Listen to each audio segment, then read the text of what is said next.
Pemerintah terus berupaya meningkatkan kemudahan mobilitas masyarakat dengan pembangunan infrastruktur seperti melalui proyek strategis nasional, PSN, sektor transportasi. Salah satu PSN transportasi yang saat ini sedang dalam tahap pembangunan yakni proyek Light Rail Transit, LRT, Jabodebek. Proyek LRT Jabodebek merupakan satu dari 16 proyek perkeretaapian yang terdapat pada daftar PSN sebagaimana tercantum dalam Peraturan Menteri Koordinator Bidang Perekonomian Nomor 21 Tahun 2022 tentang perubahan kedua atas Peraturan Menteri Koordinator Bidang Perekonomian Nomor 7 Tahun 2021 tentang perubahan daftar proyek strategis nasional. Memiliki nilai investasi sebesar Rp29,9 triliun.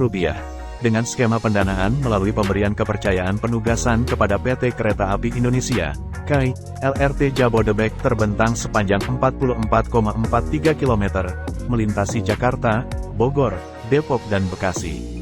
LRT ini terbagi ke dalam 3 line yaitu Line 1 Cawang, Cibubur sepanjang 14,89 km, Line 2 Cawang Duku Atas sepanjang 11,05 km, dan Line 3 Cawang, Bekasi Timur sepanjang 18,49 km.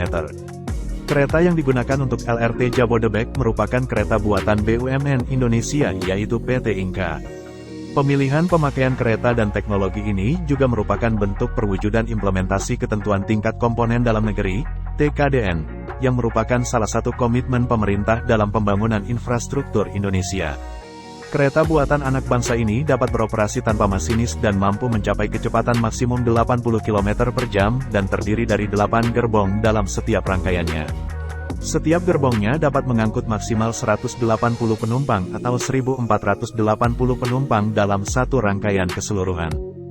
Dalam rangka meninjau progres pembangunan LRT Jabodebek yang ditargetkan selesai dan dapat beroperasi pada bulan Juli tahun 2023, Kemenko Perekonomian melalui Komite Percepatan Penyediaan Infrastruktur Prioritas, KPPIP, melakukan kunjungan kerja ke depo LRT Jabodebek di Bekasi, Kamis, 16.02.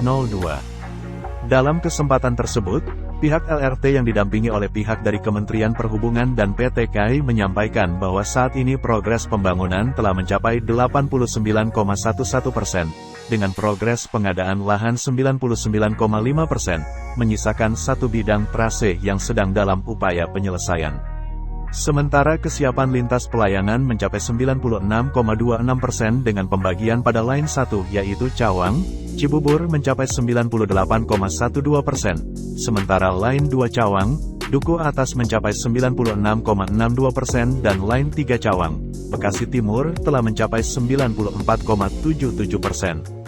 Selain itu, dipaparkan juga mengenai beberapa kendala yang masih menghambat dalam upaya penyelesaian LRT Jabodebek, seperti beberapa perizinan yang masih belum keluar serta masih sulitnya koordinasi penggunaan lahan. Menanggapi hal tersebut KPPIP berkomitmen akan berkoordinasi dengan pihak terkait dalam upaya mencari solusi untuk memastikan LRT Jabodebek dapat terselesaikan sesuai target sebagaimana arahan Presiden untuk memastikan PSN dapat terselesaikan pada kuartal 1 2024. Kereta api itu semua buatan kolaborasi PT LEN dan PT Inka, termasuk bentuk kemajuan anak bangsa di Indonesia. Kemudian dengan moving block dan desain yang sederhana, teknologinya menggunakan teknologi generasi ketiga. Lebih bagus dari teknologi MRT, jelas Menko Luhut. LRT Jabodebek menggunakan sistem persinyalan moving block dan sistem pengoperasian Grade of Automation level 3, yang berarti bahwa pengoperasian kereta tidak membutuhkan masinis karena dioperasikan seluruhnya oleh sistem. Dengan sistem tersebut, jarak keberangkatan antar kereta dapat mencapai 3 menit. Adapun, kereta LRT Jabodebek merupakan rakitan PT Inka di Madiun, Jawa Timur, dengan demikian tidak ada yang diimpor secara utuh. Namun demikian terdapat komponen-komponen di dalamnya yang dikerjasamakan dengan vendor asing di mana dalam pengadaannya, diupayakan akan terjadi transfer of technology dari vendor tersebut ke PT Inka.